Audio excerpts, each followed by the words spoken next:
Are you ready to buy? Don't get blindsided. Make sure that your financial situation can handle it.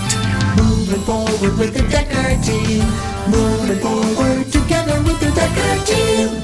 Welcome to another episode of Life's Inside Track. I'm Yetta Dekker. And I'm Ken Dekker. And it's where we get to share techniques, thoughts, tips, tools, and tactics that we all need. We all deserve. You, I, everyone.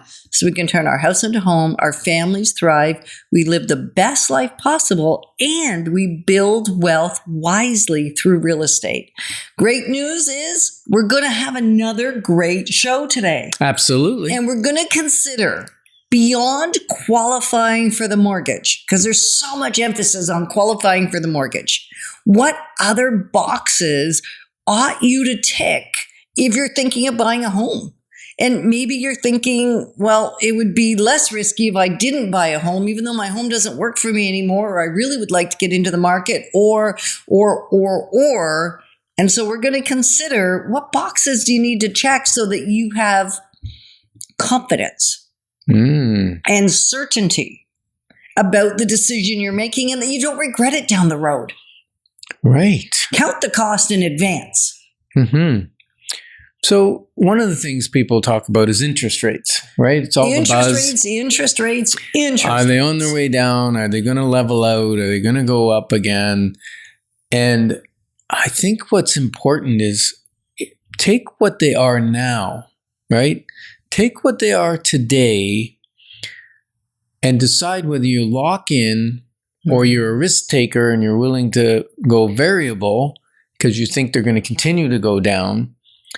Or does the finances work with it locked in at a certain rate, a certain payment, and that works for you?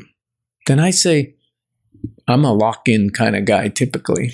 You are. And sometimes I think it has cost us more. Absolutely. Like it's been less of a wealth building benefit for some of the years that we've been locked in. And yet it caused us to sleep at night. It caused us to take that thing completely out of our head and not think about it, not be so attached to what the rates were or weren't doing. And it actually gave us the ability to focus more on you, our clients, because we weren't thinking about our own situation. It was all locked in and handled.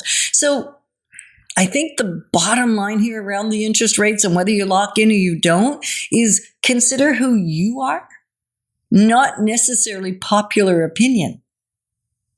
And what does it stop you from doing if you're variable versus if you're locked in, or vice versa? Because it really is, we say this in every segment and every show, building wealth wisely through real estate is about much more than the money. It's not just about the money. No, it's about well-being. So think about the bigger picture. Big picture thinking, even when it comes to interest rates. Saving money may actually cost you stress. Right. Now, what's a second thing that we might consider? Oh, not we might. We must consider. And when we don't, and when I've heard stories, horror stories, not our own clients, because I think we're pretty diligent for the last 35 years of making sure that people know about the closing costs. The potentially unexpected closing costs. I think everybody recognizes there might be a CMHC premium, and part of that gets rolled into the mortgage if there is one. Most people are pretty aware about the building inspection and potentially septic inspection and well inspections, and they understand those upfront closing costs. And even the appraisal. There was a time where the banks would often forgo the appraisal costs. Sometimes maybe still the case. The reality is appraisal cost is one of those things. I think most people recognize there was going to be some sort of insurance costs that were going to happen sooner rather than later. And some insurance companies will go monthly billing. Sometimes there's an extra cost to go monthly billing. And some no, we want the money up front. So that can be a big chunk when you're looking at your moving costs and your closing costs, your legal fees, and all those things at once. And then the insurance says, yeah, I'd like my $2,000 or whatever it is. You know, that can pinch a little bit, right? A lot of bit. Yeah. Especially if you forgot to say, oh, we're closing in November, which means we're going to owe, depending on when you're closing, the taxes, the property taxes. Have they already been paid in advance, and do you have to pay back money? Yep. If you're closing, we'll say November 1st, there's 2 months of taxes that's going to show up on your statement of adjustment because the seller already paid it back in likely June.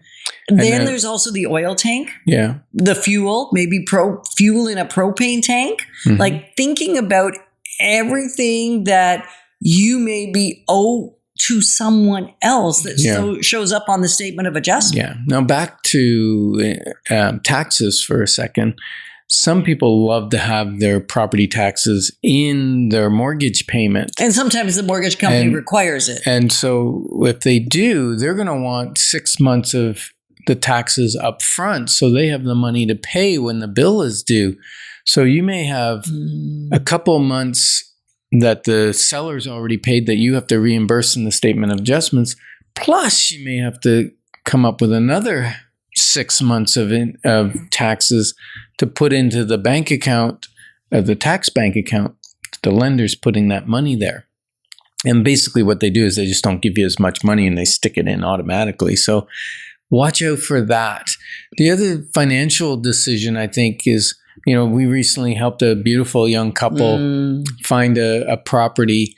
And although they were qualified significantly higher, they chose they wanted to buy in a price range that was lower for their lifestyle, because things the bank doesn't take into consideration is like tithing and giving. Yeah, givings isn't part of their calculation when they're looking at GDS and TDS, gross debt service ratio or total debt service ratio. And those are somewhat fixed. I mean, occasionally there'll be some leniency in one or the other if they're almost the same. Anyway, don't worry about the details of it. We can walk you through that, and so can your mortgage specialist.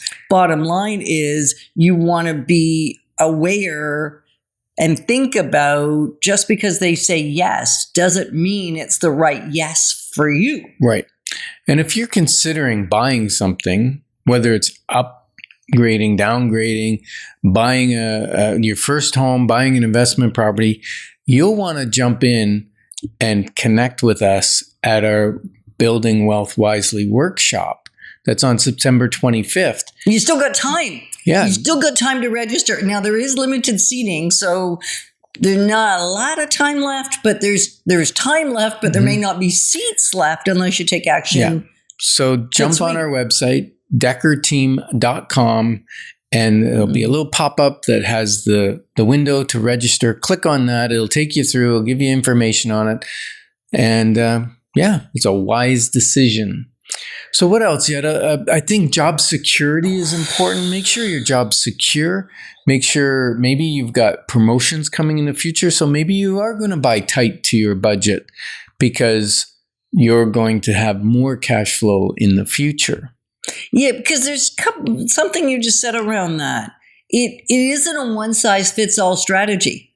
Sometimes the best strategy is leave loads of margin between your pre-approval and what you actually spend. Other times it's how do we help you stretch that so that you're even tighter short term because you know what the writing is on the wall down the road, right? And then stay the course, and make no changes to your financial situation. Check that box off. Yeah. Once you get a pre-approval, other than buy the house, stop. We're honored to be positioning you to build wealth wisely because it's about much more than just money. Moving forward with the Dekker Team. Moving forward.